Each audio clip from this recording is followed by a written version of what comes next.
नमस्कार दोस्तों। उम्मीद है आपकी पढ़ाई बहुत अच्छी चल रही होगी और चलनी भी चाहिए, क्योंकि आप लोग बहुत मेहनती बच्चे हो। लगातार मेहनत करते रहें और अपनी पढ़ाई को सतत बनाए रखें।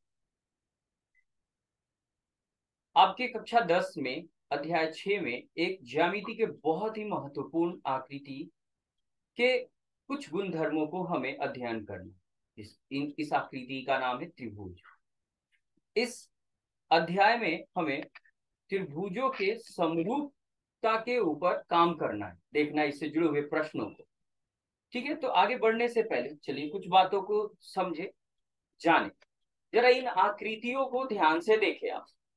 यहाँ कुछ आकृतियां आपको दिखाई गई हैं, हम उसको नंबर दे रहे हैं, जैसे आकृति नंबर 1, आकृति नंबर 2 में 2, आकृति नंबर 3 और आकृति नंबर यानी संख्या 4। आकृति संख्या 1, 2, 3 और 4, ये 4 आकृतियां, और ऐसे ही और भी बहुत सारी आकृतियां हैं। सबको नहीं दिखाया गया, कुछ को लिया गया।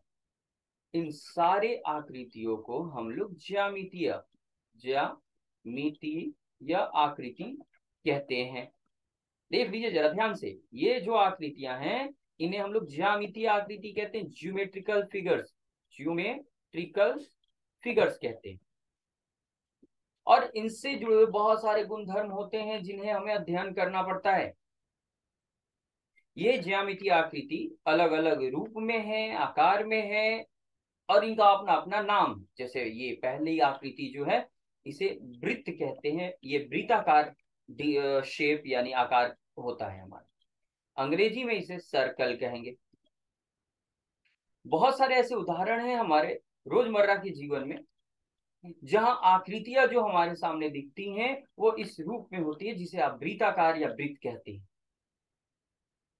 इससे जुड़े हुए गुण धर्मों को हम लोग अलग एक अध्याय में पढ़ते हैं, जिसे वृत्त का अध्याय कहते हैं, वृत्त जिसमें पढ़ा जाता है। ठीक है, अब दूसरी आकृति को देखिए। यह 3 रेखाखंडों से घिरा हुआ एक बंद आकृति है, आकार है, आकृति है।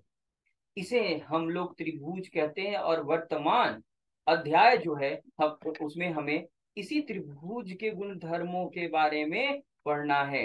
अंग्रेजी में इसे ट्राइंगल कहते हैं। ये दूसरी आकृति भी त्रिभुज ही है। आगे बढ़े तो यह आकृति जो हमें सामने दिख रही है, यह चतुर्भुज के का एक प्रकार है जिसे हम लोग आयत कहते हैं। यह चतुर्भुज का एक प्रकार है, आयत। ठीक, अंग्रेजी में रेक्टेंगल। बहुत सारे चतुर्भुज होते हैं, मतलब जैसे आयत हुआ, वर्ग हुआ, और जो रोम्बस होता है वो है। जब हम उसके बारे में पढ़ेंगे तो जानेंगे। अभी फिलहाल हम आकृतियों के बारे में बता रहे हैं। ये रहा, यहाँ 5 रेखाखंड से घिरा हुआ क्षेत्र है। इन 5 रेखाखंड को भुजा कहें तो ये पंचभुज है। पंचभुज अंग्रेजी में इसे पेंटागन कहते हैं। और इसी तरह से और भी आकृतियां हैं। इन आकृतियों का अपना गुणधर्म होता है जिसके बारे में हमें पढ़ना पड़ता है, और वर्तमान अध्याय में हमें क्या पढ़ना, चलिए अब उसकी चर्चा करते हैं। ठीक, हम वर्तमान अध्याय में जिस चीज के बारे में जानने और समझने जा रहे हैं उसमें मुख्य रूप से वो है क्या, तो आकृतियों की तुलना है। क्या हम देखने जा रहे हैं, तो आकृतियों की तुलना यानी कंपैरिजन। जैसे 2 वस्तुओं की तुलना कर आप अच्छा और बुरा की पहचान करते या बताते हैं। 2 लंबाइयों की तुलना कर आप उसमें बताते हैं छोटा कौन बड़ा कौन। 2 वस्तुओं की तुलना करके आप ये बताते हैं एक जैसा है कि नहीं है। 2 वस्तुओं की तुलना कर आप ये भी बताते हैं कि वो सेम माप का है कि नहीं है। इन्हीं सारी चीजों को हम यहाँ भी ज्यामिति में अध्ययन करते हैं। आकृतियों की तुलना में हम क्या देखते हैं वही देखना है, हमें यहाँ समझना है। ठीक है, आकृतियों की तुलना करने पर हमें 2 तरह की बातें पता चलती हैं। क्या है, तो देखा जाए हमारे सामने जब आकृतियां हैं आती हैं और उन्हें हम तुलना करते हैं, तो 2 आकृतियां ऐसी होंगी, हो सकती हैं जो सर्वांग सम कही जाएंगी। सर्वांग सम।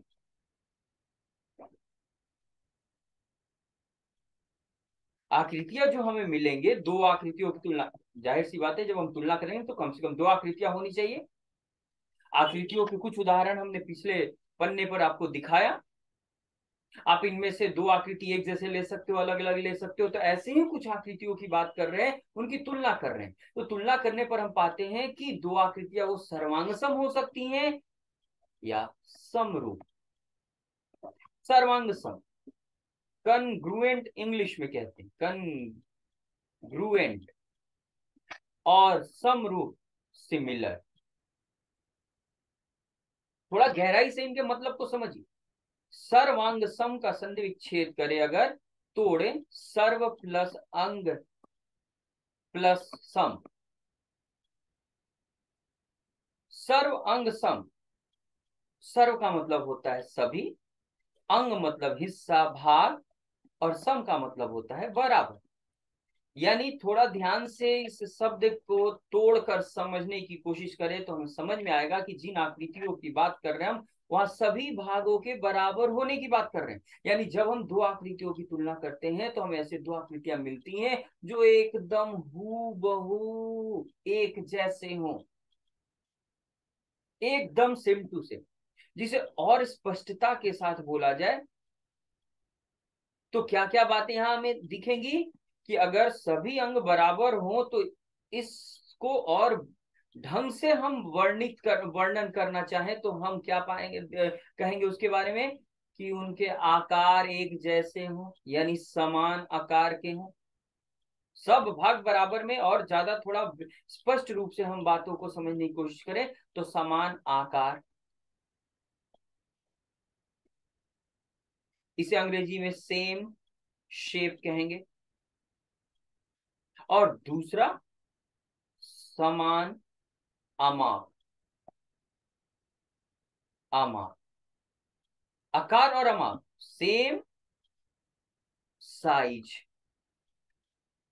तो जब हम दो आकृतियों की तुलना करते हैं और हमें पता चलता है कि उन दोनों आकृतियों के आकार एक जैसे हो, आमाप यानी माप एक जैसे हो, तो ऐसे दो आकृतियों को सर्वांग सम यानी कन्ग्रुएंट फिगर, सर्वांग सम आकृति कहते हैं।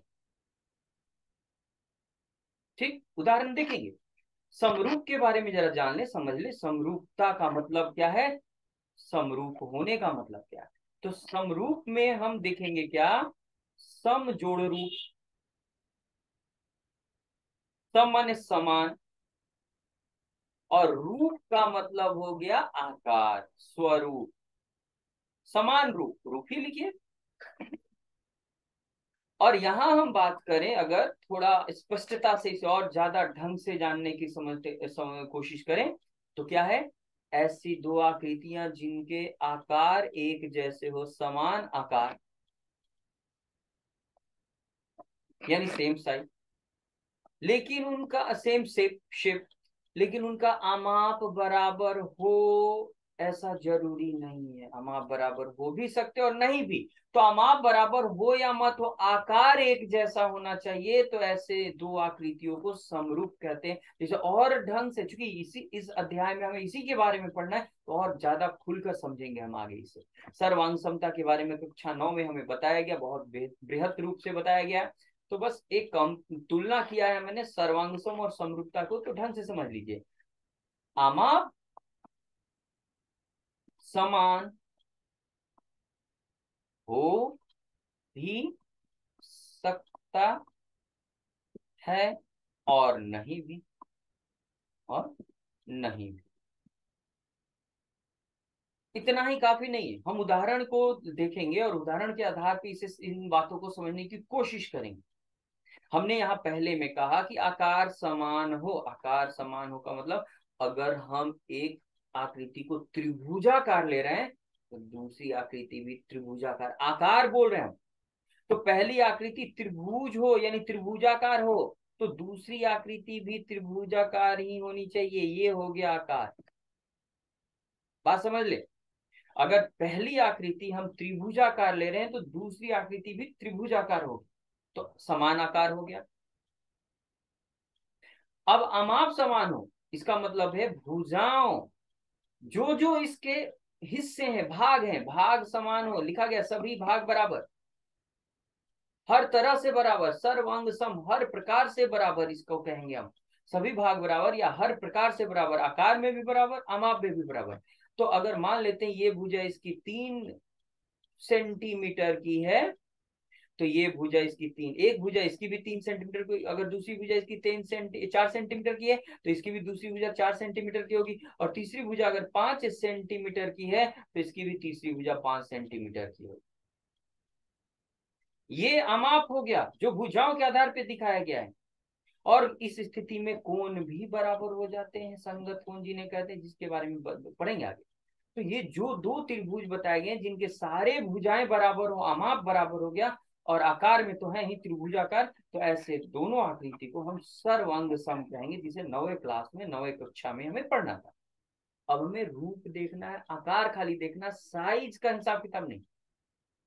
ठीक, जरा इसमें और उदाहरण देखिए जरा, अगर हम एक आकार त्रिभुजाकार और एक आकार चतुर्भुजाकार बनाएं तो क्या ये समान आकार होगा? तो आंसर है, आपका उत्तर है नहीं, ये दोनों आकार में बराबर नहीं है। तो जब आकार बराबर नहीं है, ना ही उसे सर्वांग सम में लेंगे और ना ही समरूप में लेंगे, क्योंकि दोनों ही में समान आकार का होना जरूरी है। आकार त्रिभुजाकार, चतुर्भुजाकार, पंचभुजाकार, आकार एक जैसा होना चाहिए। तो ऐसे उदाहरण हम नहीं ले सकते, ये समरूप या सर्वांग समता में नहीं आए। अब देखिए दो उदाहरण, मान लीजिए कि एक आकृति हम ले रहे हैं त्रिभुजाकार ऐसे छोटा में, जिसमें 30 डिग्री, 70 डिग्री और 80 डिग्री के कोण है। तो एक और आकार, सेम आकार का आकृति लेंगे क्योंकि समान आकार होना चाहिए। तो ये दूसरी आकृति है, त्रिभुज ही है, इसमें दोनों तीनों कोण जो है वो उसी तरह से जो कि पहले त्रिभुज। तो आप देख सकते हैं आकार दोनों सेम है। आकार में क्या आ गया? दोनों आकार जो दोनों का है वो है त्रिभुजाकार, त्रिभुजाकार, दोनों आकार में सेम है, लेकिन आमाप बराबर नहीं है। यहाँ भुजाओं की लंबाई में फर्क है, तो ऐसे दो आकृतियों को समरूप कहेंगे। ठीक है, हम इसी विषय में इस अध्याय में पढ़ना है। ठीक है, चलिए आगे बढ़ते, जरा इन तस्वीरों को ध्यान से देखें जो कि अभी पीछे बताया गया, उसी का उदाहरण। यहाँ पर 3 वृत्त बताया गया है। ये जो 2 वृत्त है हमने बनाया हुआ वो सेम आकार के हैं, और वृत्त की के बारे में अगर वर्णन करना है, वृत्त के बारे में बताना हो तो त्रिज्या से उसके बारे में बताया जाता है। ये 2 वृत्त की त्रिज्याएं 4-4 सेंटीमीटर की हैं, और तीसरे वृत्त की त्रिज्या 3 सेंटीमीटर की। आप देख सकते हैं, आप इसे क्या कहेंगे? ये दोनों वृत्त जो बराबर त्रिज्या के हैं ये सर्वांग सम है। सर्वांग सम, सर्वांग सम में क्या होता है? आकार बराबर तो दोनों वृत्ताकार है, और अमाप बराबर तो दोनों का रेडियस यानी त्रिज्या जो है 4 सेंटीमीटर है, तो सर्वांग सम। ये समरूप भी बोला जाएगा। समरूप क्यों बोला जाएगा बाबू? क्योंकि आकार में तो दोनों एक ही आकार के हैं, और समरूपता में बताया गया है, आपको पीछे बताया कि उनका आकार अमाप एक जैसा हो भी सकता है और नहीं भी हो सकता है। तो ये दोनों आकृतियां सर्वांग सम भी है, समरूप भी है। लेकिन अगर हम इन दो आकृतियों की बात करें तो आकार में बराबर है, अमाप में नहीं, क्योंकि त्रिज्याएं अलग अलग हैं। और वृत्त बराबर तभी होते हैं जब त्रिज्याएं बराबर, और कुछ बताने की जरूरत नहीं है। तो ये समरूप है, सर्वांग सम नहीं है। आप देख सकते, यहाँ ये 2 त्रिभुज केवल समरूप हैं, सर्वांग सम नहीं।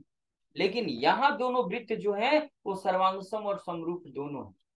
यानी यहाँ अगर ध्यान से आप समझें तो सर्वांग सम जो भी आकृतियां होती हैं वो समरूप होती ही है, फिक्स है। लेकिन समरूप आकृतियां सर्वांग सम हो ऐसा जरूर नहीं, क्योंकि वो साइज में यानी आमाप में छोटी बड़ी हो सकती है। यहाँ देखिए 2 त्रिभुज का खाका खींचा है हमने, 2 त्रिभुज बनाए हैं। मान लीजिए ये 50 डिग्री का कोण है यहाँ, और यहाँ 60 डिग्री का कोण है, और यहाँ 70 डिग्री का कोण है। तो यहाँ इस त्रिभुज में भी 50, 60 और 70 तीन कोण है, तो ये दोनों क्या है? समरूप है, सर्वांग सम नहीं है, क्योंकि भुजाओं की लंबाई में लंबाइयां अलग अलग है। आप देख सकते हैं यहाँ भुजा की लंबाई और यहाँ भुजा की लंबाई में फर्क है। मान लेते हैं ये 5 सेंटीमीटर का है और ये 4 सेंटीमीटर का, कुछ ऐसा है। तो ये आकृतियां समरूप है, आकार समान है। और आकार के साथ साथ कुछ और बातों को ध्यान में रखना पड़ता है, जैसे यहाँ पर कोनों के बारे में बताया गया है। भुजाओं की लंबाई या कुछ भी हो चलेगा, लेकिन कोण यहाँ बराबर होता है। जो आगे पढ़ना है हमें पढ़ेंगे। और इसी प्रकार अगला जो अगले आकृति दिखाए गए हैं वो आयतक आयताकार है और ये दोनों समरूप है। सर्वांग सम नहीं, सर्वांग सम होने के लिए एकदम हूबहू होना जरूरी है। तो जो भी हमने सीखा उसके आधार पे क्या हम लिख सकते हैं? सर्वांग सम आकृतियां किसे कहेंगे?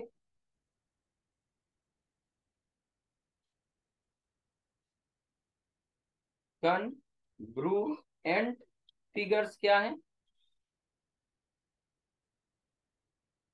वैसी दो आकृतियां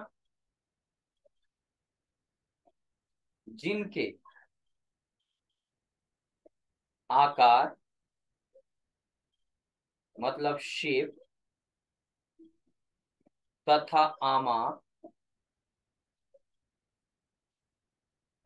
मतलब साइज क्या हो? समान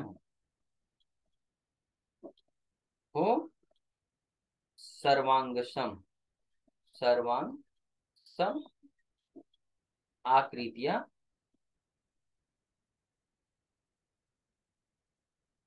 कही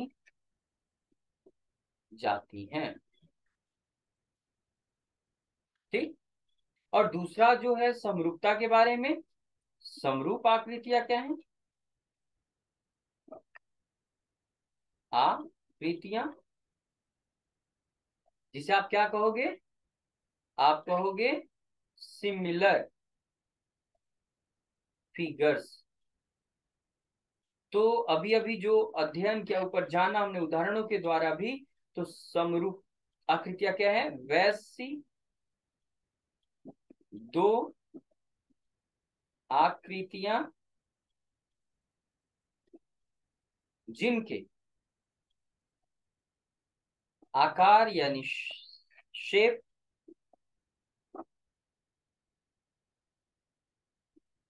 समान हो, लेकिन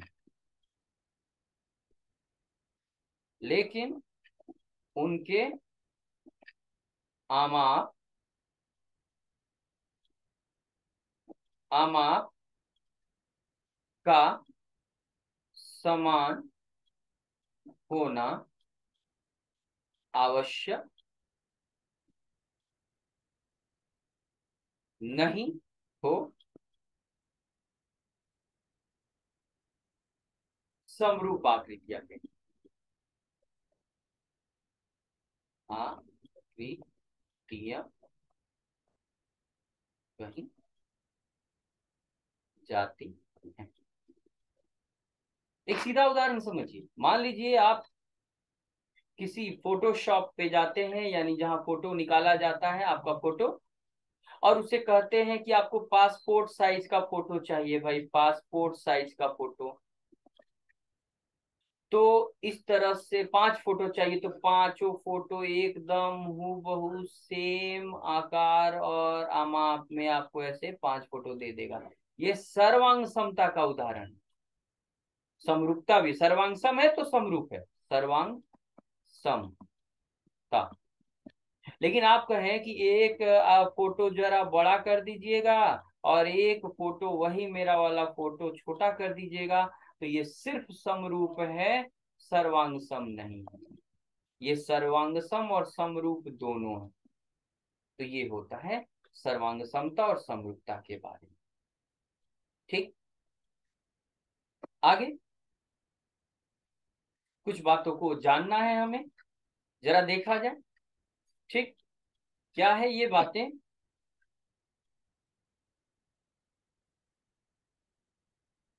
देखिएगा, हमें नोट करना है इन बातों को। दो बहुभुज, आगे बढ़ने से पहले कुछ बातों को हमें ध्यान रखना पड़ता है। दो बहुभुजों के संगत भाग। ये शब्द का प्रयोग, संगत शब्द का प्रयोग आगे बार बार होगा, जिसे अंग्रेजी में कॉरेस्पॉन्डिंग कहते हैं। भाग क्या कहे जाते हैं? मान लीजिए हम दो बहुभुज में, जबकि हमें इन्हें एक जैसा लेना है, एक आकार का लेना है, जैसे त्रिभुज के आकार का ले रहे हैं। एक त्रिभुज एबीसी है और दूसरा त्रिभुज पी क्यू आर। आप देख सकते हैं दोनों का साइज यानी आमाप बराबर नहीं है। आप देख सकते, संगत होने का मतलब क्या है? जैसे मान लेते हैं कि हम ये कोण, इस त्रिभुज का ये कोण ले रहे हैं और इस त्रिभुज का ये कोण ले रहे हैं। अगर ये दोनों कोण की बात हम कर रहे हैं तो इन्हें हम संगत कोण कहेंगे, अगर इनके मान बराबर हो तो। कहेगा दो त्रिभुजों के संगत कोण लीजिए, तो एक क्रम बनता है। जैसे त्रिभुज में ए बी सी त्रिभुज से पढ़ रहे हैं और इसे पी क्यू आर पढ़ रहे हैं, तो ये पहला कोण और पहला कोण संगत कोण कहलाएगा, जिसे हम लोग ऐसे पी ए पी संगत ए संगत पी कहेंगे। दूसरा बी के संगत क्यू को यूज कर रहे हैं हम, यानी हम बी के लिए या बी के साथ हम क्यू का प्रयोग कर रहे हैं। जब भी हम कुछ गुण धर्म का पालन कर रहे हैं तो हम बी के पहले त्रिभुज में अगर बी का प्रयोग कर रहे हैं तो उसके संगत दूसरे त्रिभुज में हम क्यू का प्रयोग कर रहे हैं। संगत माने जो हिस्सा हम पहले त्रिभुज में ले रहे हैं या किसी बहुभुज में ले रहे हैं, उसके संगत दूसरे बहुभुज में हम उस एक भुजा को प्रयोग में लाए तो वो उसका संगत भाग कहलाएगा। इसी तरह से सी का संगत हो जाएगा आ। ये बात हो गई। आगे दो बहुभुजों का समरूप होना। दो बहुभुजों के समरूप होने की शर्त या शर्त, वो कौन सा आधार है जिसके आधार पे, जिसके सहायता से हम कहेंगे कि दो बहुभुज समरूप हैं? तो देखिएगा जरा ध्यान से, भुजाओं की संख्या, समान संख्या, भुजाओं की समान संख्या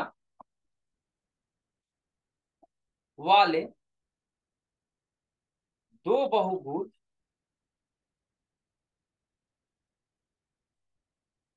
समरूप कहे जाएंगे।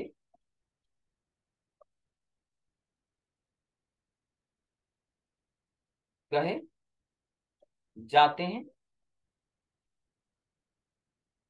यदि, क्या हो भैया, देखा जाए तो पहली बात ध्यान रखें, उनके संगत यानी कॉरेस्पॉन्डिंग कोण, संगत कोण बराबर हो। हम जो जिस दो बहुभुज की बात कर रहे हैं उनमें भुजाओं की संख्या पहले बराबर होनी चाहिए, और उन दोनों को हम समरूप कहेंगे जबकि ये दो शर्तें लागू हो। पहली शर्त जो ऊपर लिख दिया हमने, और दूसरा एंड यानी और, दूसरी शर्त है कि इनकी संगत भुजाएं एक ही अनुपात में, एक ही अनुपात, जिसे हम एक शब्द में कहते हैं अर्थात समानुपाती, समानुपाती हो। तो अगर ये दो शर्तें पूरी होती हैं, दो समान भुजाओं वाली, समान संख्या में भुजाओं वाली बहुभुज को हम समरूप तभी कहेंगे जबकि ये दो शर्तें लागू हो। पहले तो दोनों के कोण बराबर होने चाहिए, एकदम जरूरी है, बेहद जरूरी है, और तब उनकी भुजाएं अनुपात में बराबर।